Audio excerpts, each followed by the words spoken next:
Welcome in. This is Unscripted. My name's Tim Lindsay. Aaron McLaughlin is with me, and we have Brian Gendron here. Excited to talk to Brian. Really, the precipice of what we wanted to do when we started this podcast was talk to people. If they are originally from New England, perfect. He checks that box. They are business people that are also pursuing their passions.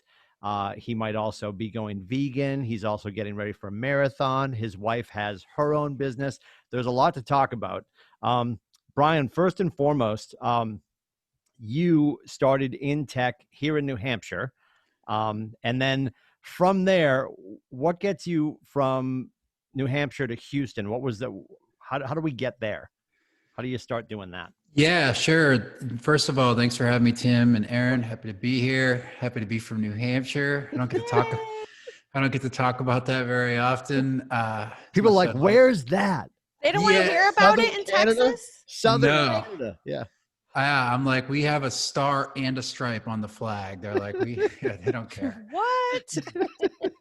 But no, yeah, it's the transition from New Hampshire to Texas was very timely and not timely at the same time. So I was working at PC Connection, which is now Connection, of course, a New Hampshire-based company, and that's where Tim and I met.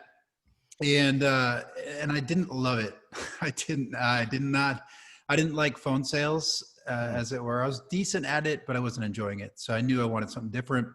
My girlfriend, at the time, wife, was moving to Texas to go to chiropractic college. And so that presented an interesting opportunity for me to get out of the Shire, something that my father had never done. And I was always curious, what if he'd left? What would that have meant for him? So I didn't want to have those same questions when I got to be of that age. I wanted to at least try something new.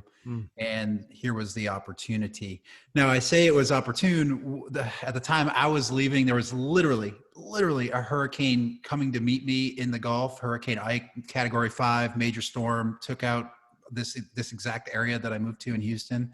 Wow. Yeah, but also we were in the middle of the housing crisis, right? And that was the writing was on the wall. It was really hitting New Hampshire pretty hard, and it was going to be a hard road for New Hampshire. Whereas Texas, it cost me $5 a gallon to gas to get down there. Largest medical center in the world. They had some industries that were going to do okay during this crisis, and that ended up being good. So, wow. All right. So then, how do we get? So you obviously Elena's going to school. She's going to start her practice. Do you buy boots first, the hat and the boots? Like, what are you doing? Like, what do you get there thinking I'll figure it out when I get there because you're ultimately chasing your future bride? Or did you have something planned out before you got to Houston? No, very much. I'll figure it out when I get there. We get some boots, we'll figure it out. Love, it'll just take you anywhere. Yeah, that's something like that, Aaron. Yeah, I literally took a job at Chili's, at Chili's. Oh, I love that. Yeah. Just to try to because then I could, work nights and get to meet the people. Yeah. And Houston, some of the best Tex-Mex on the planet.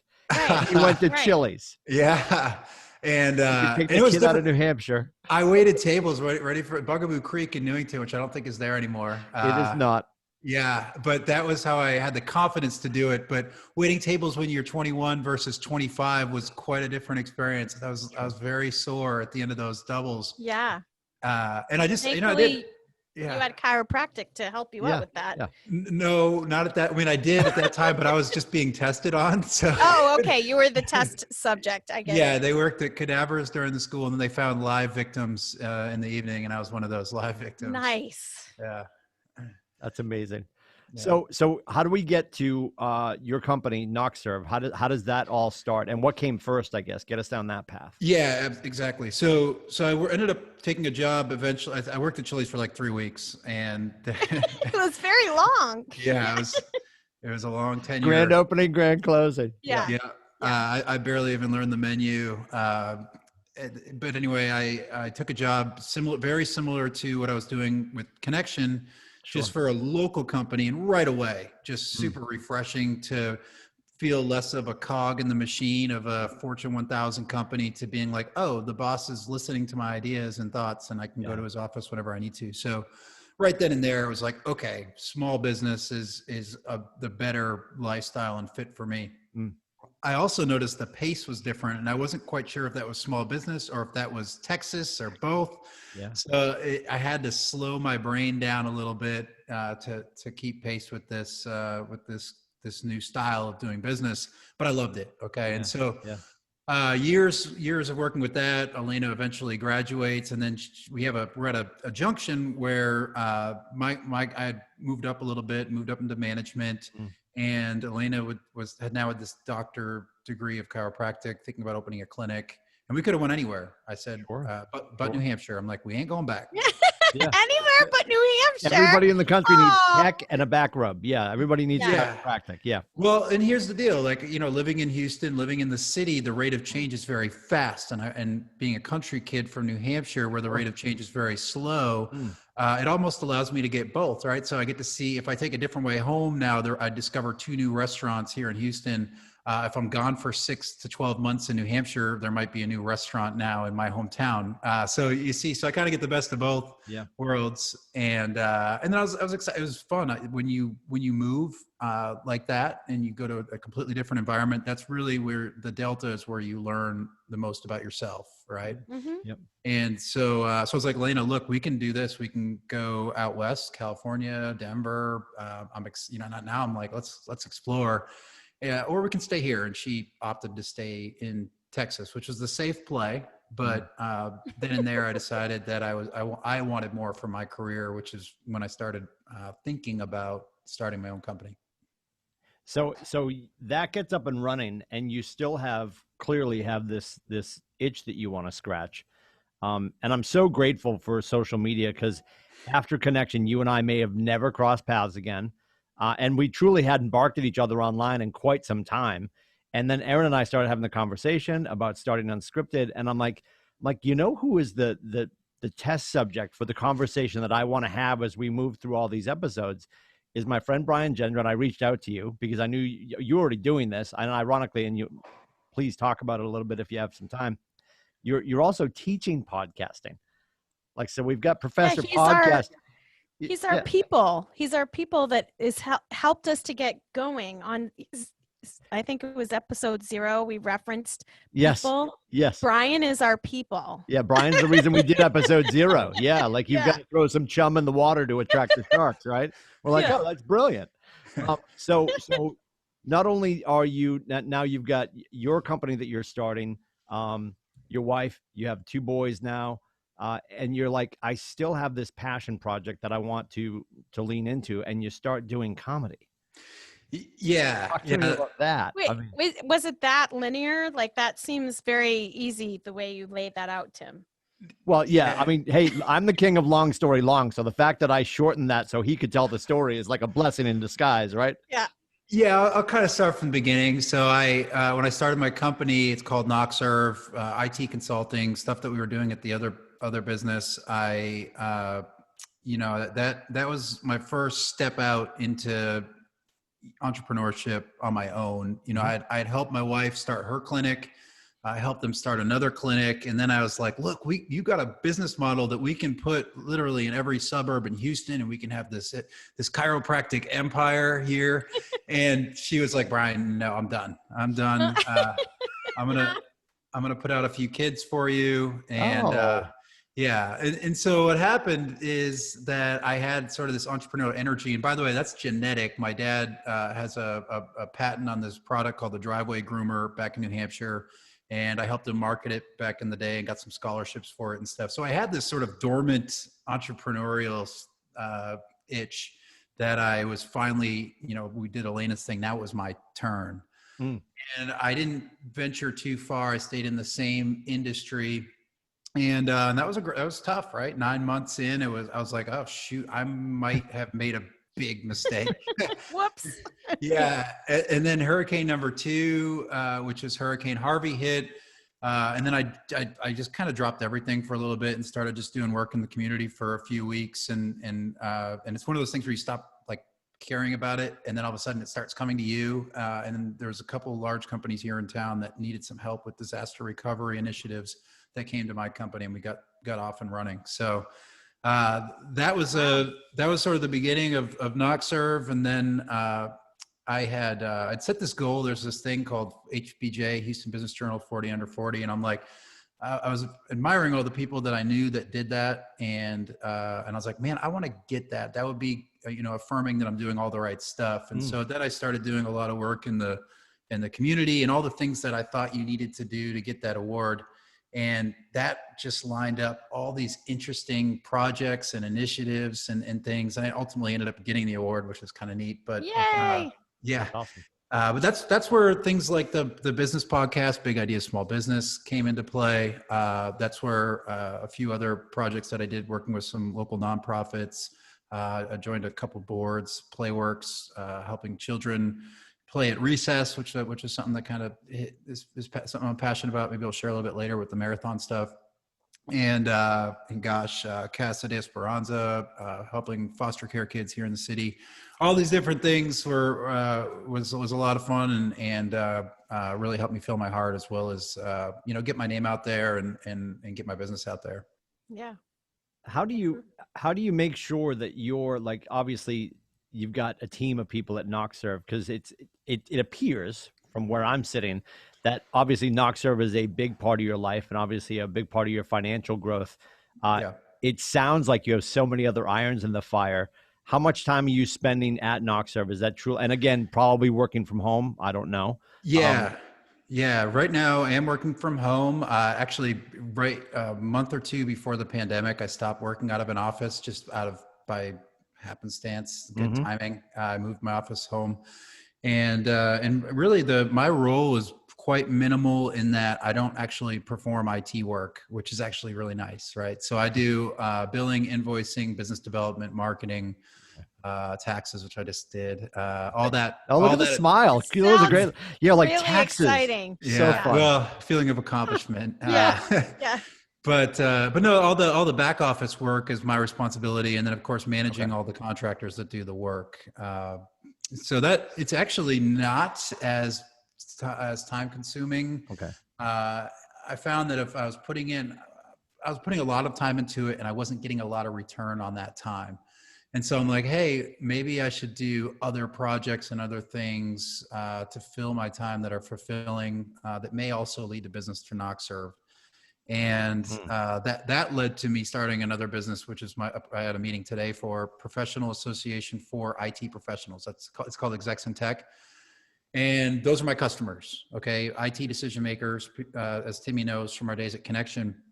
And I just said, let's put them all in a room every month. Let's ask them what they want to hear about, bring them speakers, bring them content, bring them additional value. And so I've been doing that for the last 2 years. And they pay membership. I've got sponsors. So that's kind of a neat trick I pulled to get paid to market my company. Sure. Yeah. Which was rooted in the idea that I didn't have the marketing budgets I used to have with my old company. How am I going to pull this off? How am I going to do it and be able to afford it and actually flip to where that was part of the taxes I filled out this for 2019. Right. Income generating marketing. That's pretty smart. Yeah. If you're taking notes at home, Brian Gendron just created a club that you didn't know that you needed, that you definitely want to join, that's going to cost you money so he can sell it back to you. Yeah. That's really what just Perfect. happened. Yeah. Yeah. You wake up, you're like, where's my wallet? Why? How did I get this membership? Yeah. But there is a lot of value in it too. Of I mean, course. And the value is that I don't guess what they want to hear. I've got a committee that tells me what they want to hear. So I know it's what these professionals want to know about. And it's about advancing the careers of the next generation of IT leaders is the mission. And it's kind of exciting where it's going. Today was a restart after the summer. We take the summer off, we took the pandemic off because we usually meet in person. We're doing remote meetings for the rest of the year. So. Well, is it only local? Is it? So the growth plan, the vision for it is to have chapters across the country. Yeah, that would be amazing. Yeah, we're proving out value right now in Houston, and it's been a little bumpy. And again, the pandemic doesn't help, but change in leadership. Changes in sponsorship have just made it a little bit kind of a moving target, but I think we're finding our differentiator and what makes it special. So then now we can build from there. Yeah. Cool. Well, and it allows you in that room, it allows you to be the straw in the drink, like you said, creating value for them. And when you're constantly asking them, who would you like to hear from? You're future casting what their next need is. So it allows you to serve them better as they're they're your clients, which is really cool as well. Mm-hmm. So there's a lot of the business portion of it, and then you've got to talk about, and you talked about, just making sure that you've got energy for all these other things. So we start to talk about fitness, we start to talk about, what you're doing nutritionally, and then above and beyond that, like to serve your soul is to get into the comedy portion of things too. Like we haven't even gotten there. So whether you want to go the comedy route, because that, when I saw that, I'm like, what in the hell is he doing down there? Because like I see you like clearly like, you and all these mid-30s always on Instagram at these meetings. I'm like, he's clearly in the Exec Avenue and he's talking to, young business people on a regular basis. And then all of a sudden I see a shot of you at open mic night. And I'm like, I've got to find out what's going on here. So talk about that, if you will. Yeah, that's fun. So I joined Toastmasters early on when I started NockServe. And the reason I did that is that somebody had told me years before that IT people go to Toastmasters, right? Because the engineer brain folks struggle with communicating. And it's true. It's a good, heavy population in IT. But what happened is I really enjoyed the program. I was really getting a lot of value going to these meetings. And then that's what spawned the idea, or at least the confidence to do podcasting, for example. And then it really spun off into comedy. And what happened was it's a lot of things flying around at once, but there's a mentor of mine, the COO of the company I'd left before I started NockServe. His son he was this little teenage kid that used to help us with events and like clean the building on the weekends and stuff. And he was always around. I found out he got into comedy, and I didn't know that there was a local comedy. I didn't even know that was a thing until his name's Grady Pruitt. He's hilarious, but he got into it, and then he won a contest. I'm like, if Grady can do this shit, I can do this, And so it was just an experiment. I was like, I'm doing this Toastmasters thing. Let me write 5 minutes and I can walk to the place down the street. It's called Rudyard's British Pub. And I did. I got up there, and like the first 2 minutes, just crickets. It was scary. I'm like, this is a huge mistake. And then I got into the second part of my set, and I was talking actually about being from New Hampshire, and I got some laughs. That's always funny. Yeah. Yeah, it's always funny. And I got some laughs, and that was the poison that I needed to be like, all right, Grady, because Grady was the one that was kind of coaching me through it. I'm like, where do I go next? Where do I go next? And then just every night that week, and then, started getting booked on shows, and just, taking that public speaking to a more challenging, more exciting level, and then just learning all the business side of things and being like, hey, I could make a real impact here. And then the first show that I kind of produced on my own was with the Chamber of Commerce. So that was kind of a already being in that world of business. And the next show I started was a Ha Ha for Hope charity fundraiser, which I still do. And volume 3 will be the next one we do with Big Brothers Big Sisters. We choose different nonprofits, children focused, to donate money and build awareness for through comedy. And that was my first sort of big production on my own that I did. So I'm like, okay, I can start doing stuff in the community with this. And there's potential business opportunities down the road, which I'm exploring right now. And I get to tell jokes and have a bunch of fun while doing this kind of unique form of public speaking. That's really cool. Are you doing a lot of, well, obviously right now, I would argue that the club sets are probably not happening. Is that what gave birth to Breaking Bits? Or is it called Breaking Down? Is it Breaking Down Bits or Breaking Bits? Yeah, Breaking Down Bits is a new podcast project I put together with another comic of mine. And really that stems from when comedy was full blown and going. What's really cool about it, and something that appeals to me as sort of a fanboy of comedy, is that you get access to these famous people that you think are, you just see them on Netflix, or you see and then they're just there. You can ask them questions, and so that dried up, and we weren't able to have those, we call them green room discussions, backstage. And so I'm like, let's start a podcast, and these comics are all bored. We can probably get some big names because they ain't got anything else to do. And it worked. And not only that, but it's getting our name out there and allowing us to learn and grow as comics without being able to perform as much Although comedy's kind of back right now in Texas. I'm producing a show this weekend, this Saturday. And the entrepreneur, yeah, no, everybody needs a laugh, right? Yeah. But the entrepreneur in me is doing it a little different. We have our live, socially distanced, got to wear masks, sanitize on the way in, check your temperature, all that safety stuff. Tables are 6 feet apart.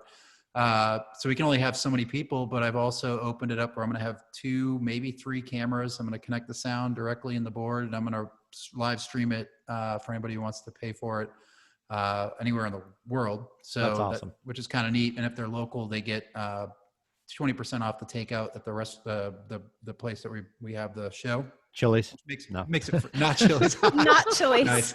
Just check it. No, it's good. Rudyard's British Pub. They've been doing comedy for 40 years. Oh, that's where you did your first set.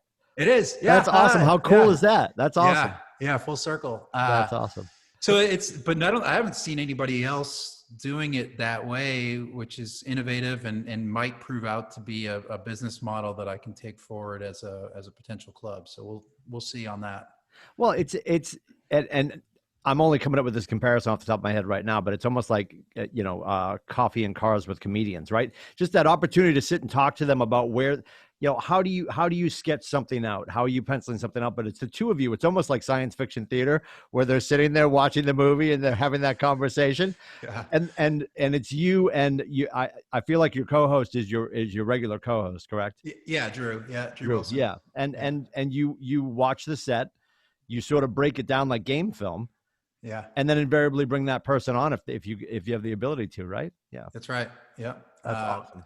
Yeah. So it's a pretty neat format. We're getting a lot of great feedback and we're adding a lot of production to it that it's one of those things you just got to start it and then see where it goes and then see what you can add to it. How do you make it better? And so it's been a cool ride. We're already talking about some neat guests for season 2. Awesome. That's awesome. So what is, like, for you, what's the next thing you want to do besides the production for comedy for you? Do you envision, like, in your head, like, hey, I'm going to have a Netflix special? Like, that's where I want to get to. And I know that's pie in the sky. Every comedian wants a Netflix special, of course, but is that where you want to take it? Or do you want to keep it grassroots and use it to be philanthropic? Well, I do want to continue to be philanthropic. That's part of my mission with this. But actually, it looks as though the move right now, and right now is might be right now, is buy low on restaurants. So there's comedy clubs that are unfortunately closing their doors right now. Right. There is a lot of restaurants that are closing their doors right now. There's a lot of kitchens available. There's talented staff now available. There's a lot of resources in that space. And if this model proves out, this show that I'm putting on to this Saturday and then 2 weeks from Saturday, and I can prove out this model where it's where we've got cameras from multiple angles, people being able to buy it live stream, have it for 48 hours after the show if they attend. All that stuff is kind of interesting to me. It's a little different, and possibly I'm getting talent out into the world before it has to go to the gatekeepers. And I'm talking about Netflix or Amazon Prime or HBO. Sure. Because there's so much talent here in this city, and there's talent in cities across America that's not getting discovered. And so I think that there's an opportunity for us to have a hand in helping put that out. So it could take the form of almost like a digital television station, because ultimately each of these productions, and this isn't just limited to stand-up, by the way. We have cameras; those can be rolling throughout the day, where we can have comics or other people come in and create content, and you can either pay us to use your studio, or we help you get your name out there, and then we own it. And of course, if we own it, we can syndicate it and use it for whatever purposes we need. So I'm really excited about this model. And again, I'm testing it out to see if it can actually be a viable business with this production. It's exciting. I think we joked about when we were getting this show started that we were gonna, we're looking forward to having you on, and I think we're only about 25 minutes in. If you don't feel like you're doing enough in your life, you're right. Gendron's got 15 projects going on. Tired. Yeah, like I feel like I should go run a lap or something just to catch up with you. Which brings me to my next question. Yeah. Let's talk about how one of the most important things, and you certainly have to do it, and anybody who's successful in their life, there's got to be some structure. So between Elena, the boys, Knock Serve, comedy, all these projects you have going on. I love that you get to dork out with the tech side of you in building this brand that's probably going to turn into something that's, we'll talk to you in 2 years and it's going to be a thing. If I can get you on the phone at that point, I don't know if we'll be friends anymore. That's nice. No, trust me. Tell Brian he knew me. He knew me before he was him. You've got to balance all that. Our fearless leader at our company,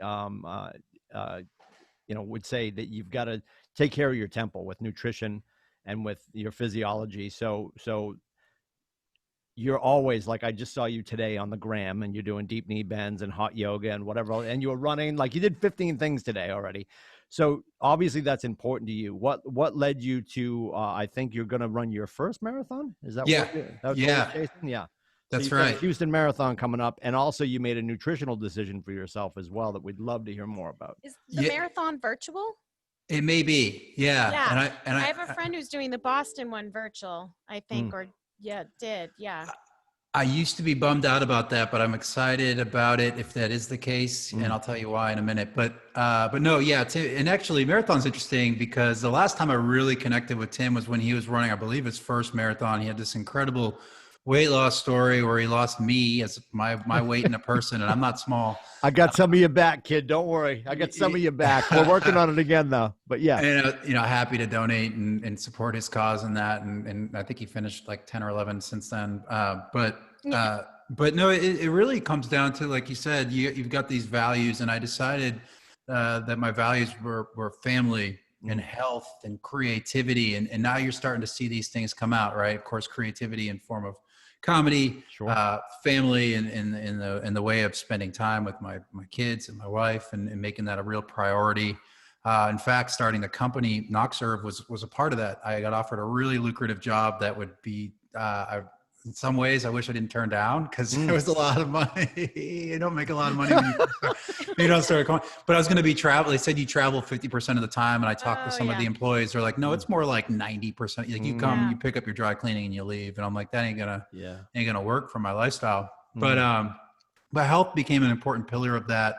And honestly, a lot of it, marrying a chiropractor helps, right? Because she provides all the education about and all the vitamins. I get really good vitamins from her, regular chiropractic care, acupuncture care, all these things. He did 3 B12 shots before we went on the air, so he's wired. Hookup. That's right. But I had always, like, at one point I had weighed 300 pounds. So not quite I didn't balloon up quite to where Timmy had, but that was my time at PC Connection when I stopped. Takes a lot of work. Yeah, it does. It's you have to be intentional. Remember Connection though? There'd be like the donut cart would go by. I'd be like, I'm not making any more calls. I'm in a committed relationship with this cruller right now. I'm in a coma. Timmy, so you of all people know this, so like I right when I left college, I went to University of New Hampshire, which is just hills and you walk everywhere, and I didn't have a car and all that. And I was waiting tables, and then I joined Connection, and I was working that desk job and then waiting tables at night and weekends. I literally worked for like 2 months straight, just trying to kill off all the credit card debt from college. And I got it done. And then as soon as I got it done, I'm like, all right, I'm just going to go to the desk job, and then just ballooned up like 100 pounds. It was that drastic. Yep. So I'm, that always stuck with me. Like, I'll never get back there. And then the ceiling, I just kept getting lower and lower about how much I would allow myself to weigh. But I never really got into the science of it. And then I connected with a friend of mine. His name's Gabe Canales. He runs a nonprofit called Blue Cure about prostate cancer and trying to educate people, because he was 32 maybe when he got prostate cancer, really young, right? Yeah. But his whole premise is that 80% of chronic illnesses, more than 80%, are preventable. And that stuck with me. So my value is health. How serious can I take this thing? And it just went bananas this year. I ran the half marathon, barely made it. And I'm like, okay, what are the changes I need to make to be able to make this into a full marathon? And how do I make that into a triathlon? How do I make the triathlon into half Ironman? And then we'll see where that goes. But then he's going to do one where he's telling jokes every mile. It's going to be recorded. It'll also be live streamed. Telling jokes while he runs. Yeah.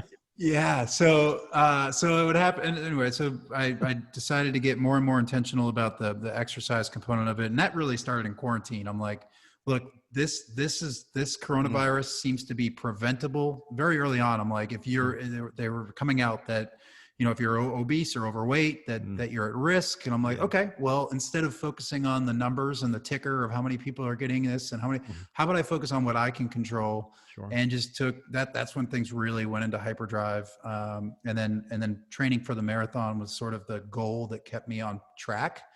And it just came to, let's run every day. Okay. Let's start doing yoga to keep ourselves flexible, because my hip is the problem that I had with the half marathon. And so I started doing hot yoga every day.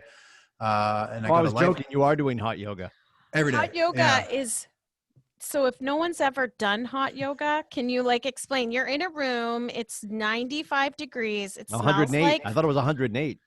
I don't know. I think it's supposed to be 108. Somewhere in between there. Yeah. I think and so. it's smells like BO and feet. Yeah.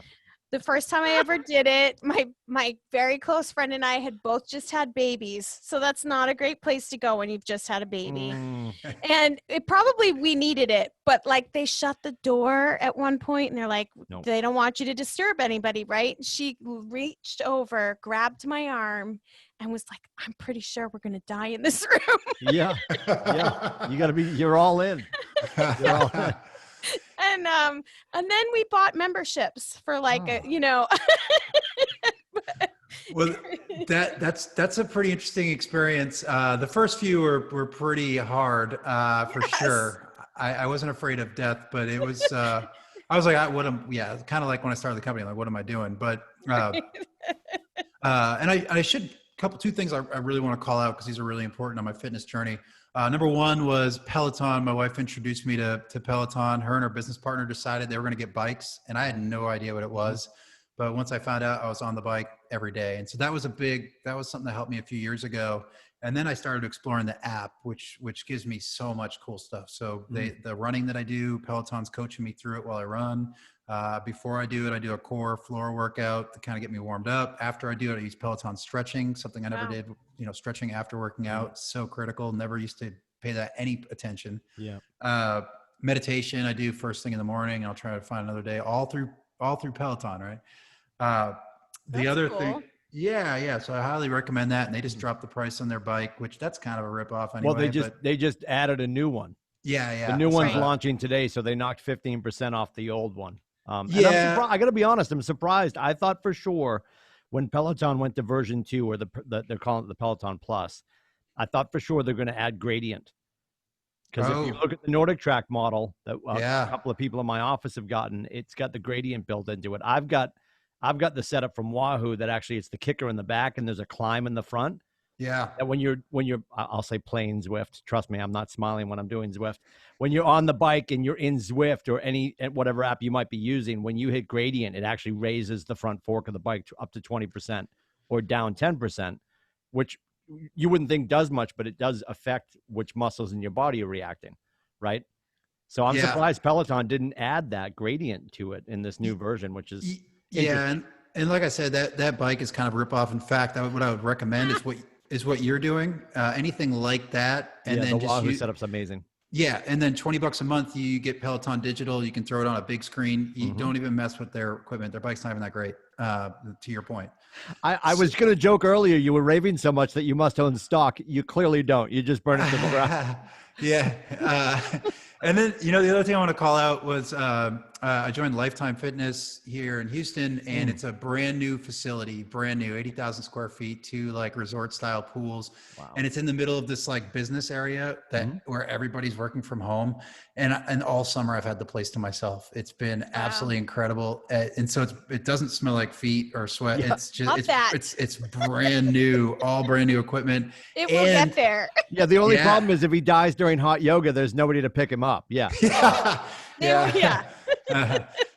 So that's been great too. And they have a workspace that I can work out as part of the membership. Awesome. So that's that. And then just the last thing I think I wanted to hit on was that about 8 weeks ago now, I think, I don't know where I'm at. I decided to go vegetarian with my diet. and near vegan. I mean, the only thing that's separating me from vegan is like, I sometimes I eat food with cheese in it, and real cheese, and I eat egg whites every day. But if I pulled the plug on those two things, it wouldn't be that hard for me to do. I'd be full on vegan. And that comes from, I've got, this 20 pounds that I feel like that I know I could lose visually. I'm like, there it is. That comes, there's that stems from childhood obesity and drinking 2 liters of soda every night when I was 11, 12, dealing with my parents' divorce, all that. Another podcast maybe, but another show. Yeah. I would love it. So going after that area to make this marathon a little bit easier on the body, let's try this, and it is working. Yeah, good for you. That's all. Well, it's so funny when you think about so in the last, I think it was the end of July for me, I'd run into my friend Rich. We both coached our kids in football, and he it was like the second time we played golf, and he was still doing keto. And I hate to say you always hate to tell anybody what you're doing, because they're like, oh, you know what you should be doing. Everybody's always got their recommendation with a donut and a Marlboro Red in their hand. They're going to tell me how to live my life all of a sudden. So, truth be told, I had done Weight Watchers, which I affectionately call Fat Watchers. I had done Fat Watchers to lose my weight way back when, that Brian had referenced. And then, he'd been doing keto, and I'm like, okay, it's sticking with him, and he's down 80 or something. Yeah. And he's huge, so he looks great. He looks like a telephone pole.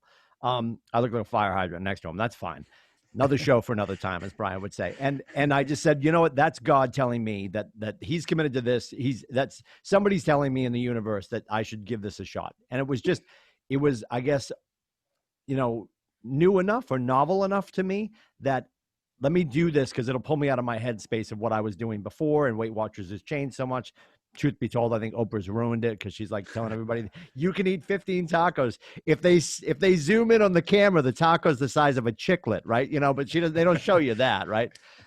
All that being said, I started to do it. And when you think about the stuff that really they want you to avoid for keto, it's very Atkins-ish, but it's just a lot of processed stuff. It's certainly a lot of bread.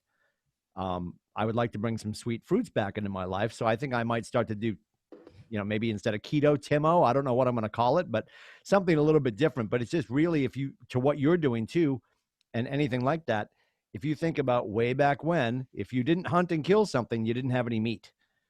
You were doing the Tom Brady diet, whether you want to admit it or not, so it is fruits and leaves and berries and the such, Yeah. And then surrounding that with just whole foods, right? Whole vegetables and fruits and organic foods. It's just living with a chiropractor.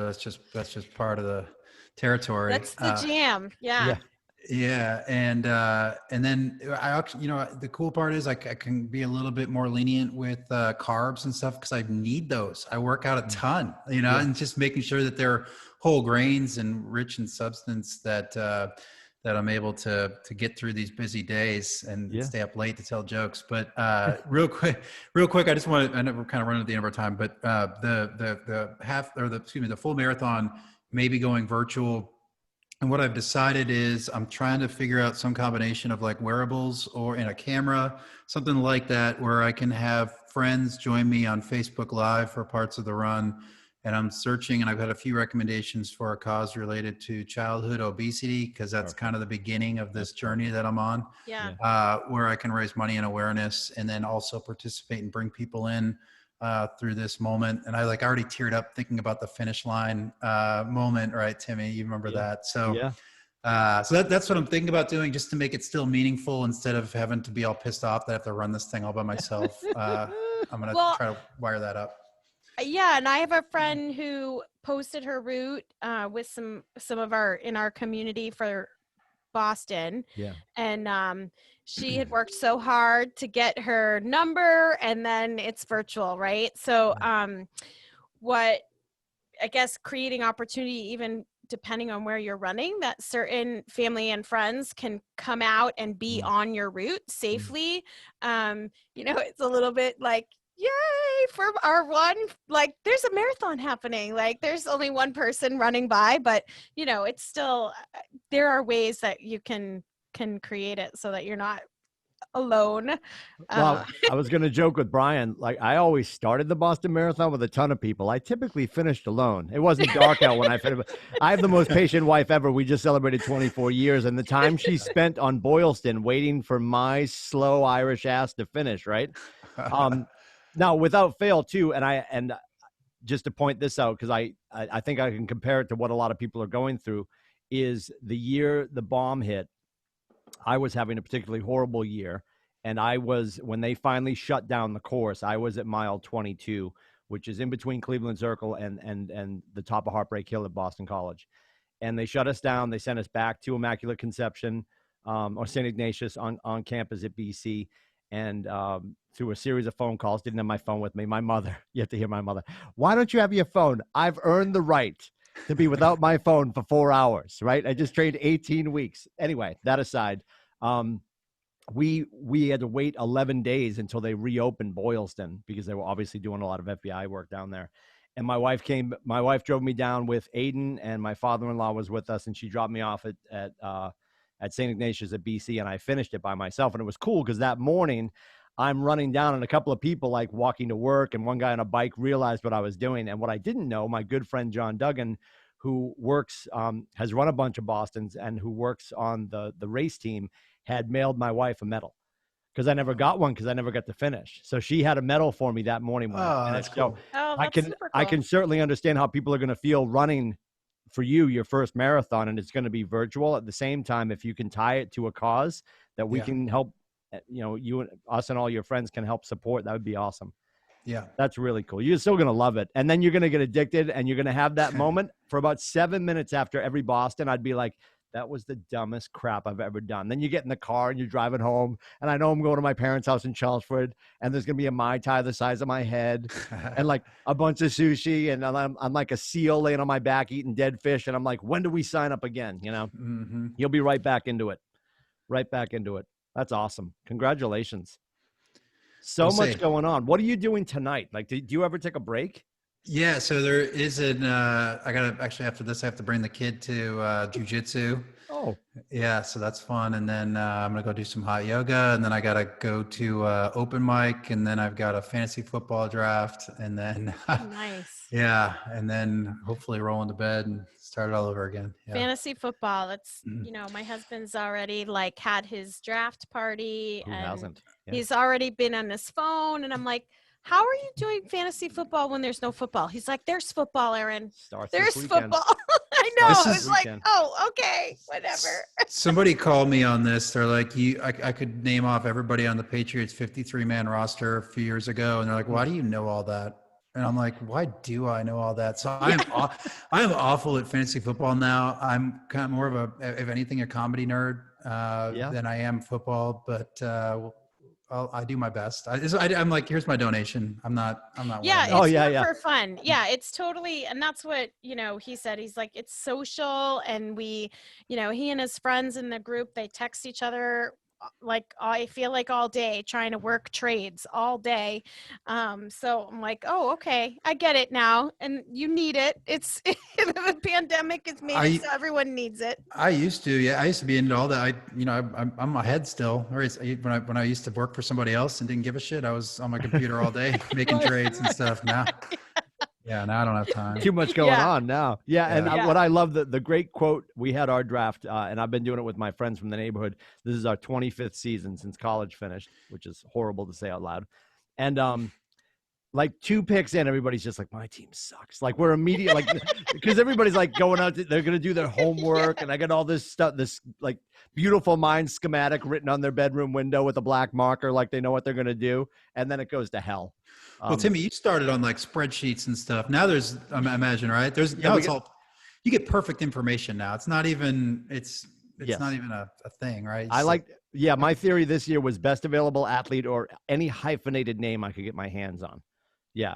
I want Clinton Dix to move to quarterback so I could draft him, but I was one thought I had, and I know this isn't a fancy football podcast, but anywhere there's continuity, right? Because they didn't have a full training camp, so they didn't have a lot of time to prep. So like Kansas City Chiefs returning 20 out of 22 starter, that seems like a good safe bet, right? So Yeah, they're gonna be good. I'm excited for the fact that we're actually gonna have, I guess, the normalcy of some football for now. And somebody made a great point over the weekend too. If they can stay relatively healthy until it gets close to the playoffs, they can bubble the playoff teams. Yeah. And they could be okay. I want nothing but health and prosperity for Thomas Brady. I want him to lose. I want him to lose all 32 of their 16 games. I have no You're desire a to little see bit him. Yeah. bitter. You're a Oh, little bit bitter. nope. I will definitely be rooting for everybody except for him at 4:00 on Sunday when they play. That's I'm all. trying a bit tonight where I'm like, it's really hard looking like this and not being able to throw a spiral. Yeah. And then I'm like, I'm disappointing kids at the pool and at the park. Whenever they show up, I look like I should have a full ride to Vanderbilt, but instead I'm here blaming the football. I'm Yeah. like, can we like Tom Brady this football? And they're like, no, sir, that's a Nerf football. It's enough. Yeah. Can't You take have any to- air out of it. Yeah, I have to defy physics with my unathletic ability to not throw a spiral. Yeah. Anyway, so I'm working on that. You make up for it in wisdom and talent, sir. Yes. It's been awesome. It's been a pleasure to have you. Thank you so much. Hey, please let us know how your training continues, and once you've decided what you're going to tie your race to, get us a link so we can share it with our people and get you some more coin for the kids. For sure. Thanks What for are you having me on, doing? guys. What are you doing to track you visually while you're running? You said you were thinking about a camera or something like that. Yeah, I found some wearable glasses and Okay. looking at something like a setup where it's a GoPro sticking out here. I still haven't worked it all out, but hopefully it's chesty on a 10-foot pole. Yes. Yeah, it hasn't been announced yet that it's virtual, so we're still hopeful it Who happens in knows? person. Yeah, that'd be awesome.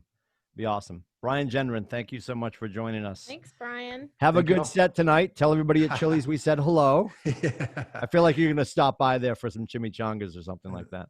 Do they even have a Chili's in Texas? Or it's got to be closed by now. I can do the Southwest egg rolls because There you go. That's vegetarian. Vegetarian, of course. Yeah. Thank you, sir. Have a great night. Thanks for joining us. Thank you. Take care, everybody.